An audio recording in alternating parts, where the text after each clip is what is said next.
this bed over here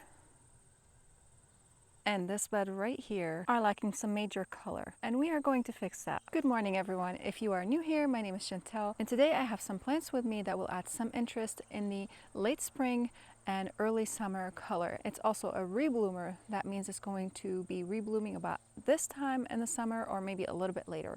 These are the plants that I have right here. They don't look like much right now. I got these on sale. They were $3 each. That was an excellent buy. This is Salvia. It is a perennial salvia and it requires full sun. It is hardy down to zone 4 and it grows 20 to 24 inches tall and also 20 to 24 inches wide. Let's figure out where we are going to tuck these in. Before we do that though, this Gertrude Jekyll over here is just an astounding rose, and it has a delicious fragrance. I also love this color on this phlox. It's beautiful. Also, do you see all these baby seedlings over here? These are all baby salvia seedlings. So what I'm going to do is I'm going to leave them in here. I'm not going to cover them with mulch, and these will grow and I'll be able to divide them and transplant them wherever I need them. Right now they don't look like very much, but by next season they are going to put on some more growth and they are going to bloom beautifully for us. In this section right here, I tucked in a lot of annuals this year because I had a lot of gaps. This is, I would say, a fairly new bed in here. And this is where I decided to put the salvia. I have 4 of them in here, 3 right behind this Siberian iris, and 1 tucked right over here. Now these Chabot yellow carnations are going to be moving out of here because they are very similar in foliage to the lavender, and also when they do bloom they are pretty tall for where they are, and they kind of hide the veronica that's over here if you're looking at the bed from this side over here.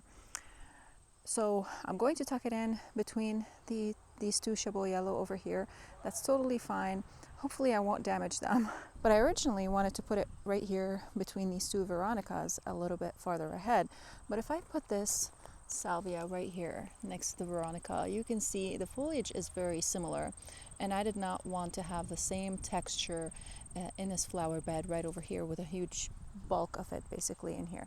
So instead I will be adding something that has bolder, maybe brighter foliage that will be added in here later to add some more interest into the bed. And typically I use garden tone or plant tone to fertilize my perennials with, but I ran out of it, so this is what I'm going to be using.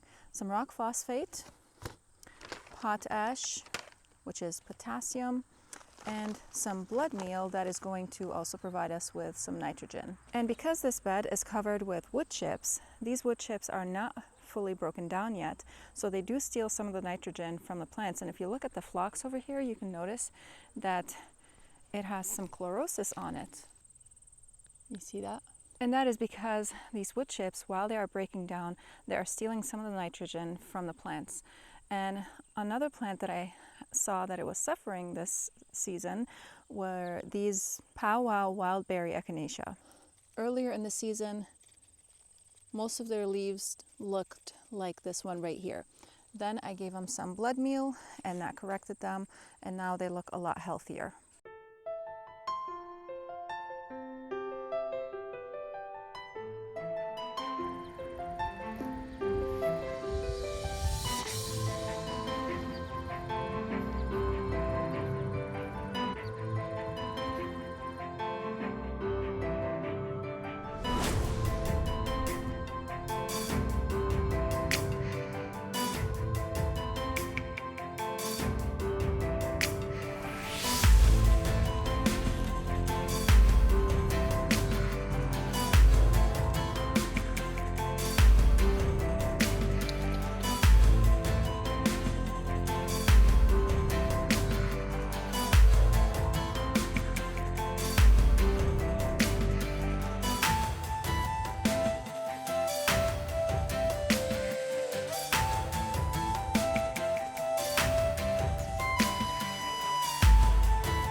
When you're planting your plants, it's always nice to put them in a grouping of 3 or 5 or 7, basically odd numbers, because they are going to look nicer that way, and they are going to create this mass of plants that looks like one plant, and it has kind of an irregular shape, maybe like a triangle or kind of like a teardrop or something like that, that will add interest to your flower beds.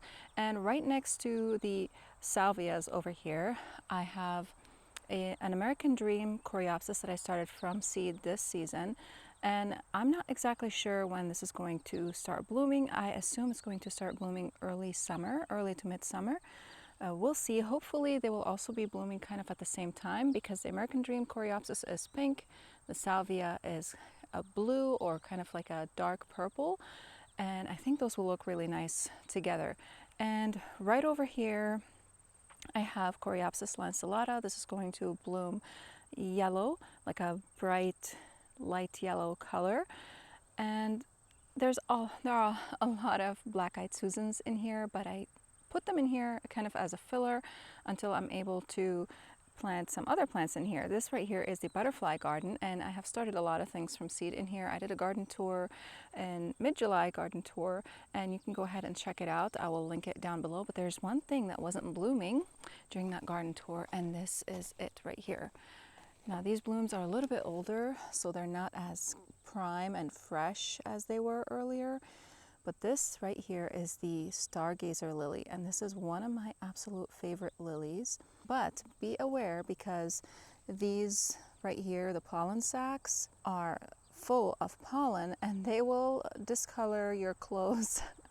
You can brush them off, of course, but they are super dark orange. And it's just a beautiful lily. This one right here, it grew really tall. I think it's a more established one, and I'm super happy with them. The fragrance in here in this garden is magnificent. I love it. And over the years we will be adding more plants in here, hopefully sooner rather than later. Look at the black swallow butterflies. They're all over the phlox. I don't know if I can get close to them, if they will fly away.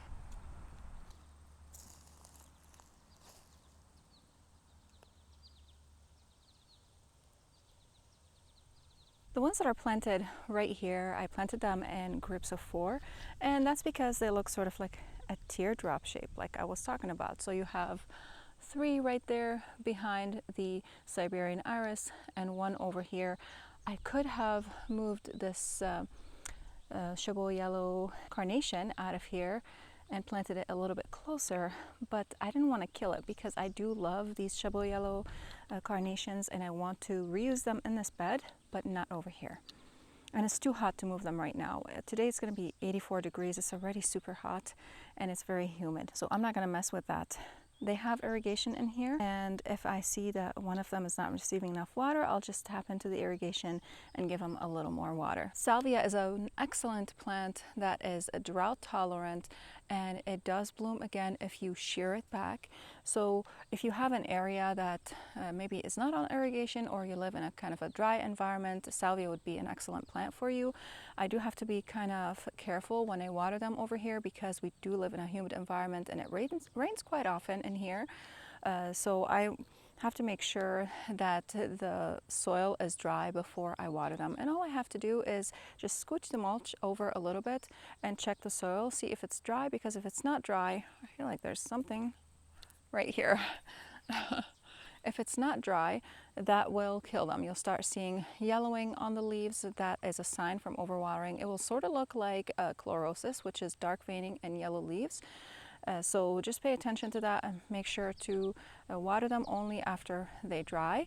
Of course, don't let them dry out completely. You want the soil to feel a little dry, but not kind of parched dry. Otherwise, you will kill your plants. I mean, no plant can handle that much dryness. Even lavender doesn't handle that much dryness. So I hope you guys enjoyed this video. I hope it was inspirational, and I'll see you again in the next video. And if you are new here, hit that subscribe button. I really appreciate you, all of you who support this channel. And I also have a membership now. You will be able to see the videos a little bit earlier when I'm able to release them earlier.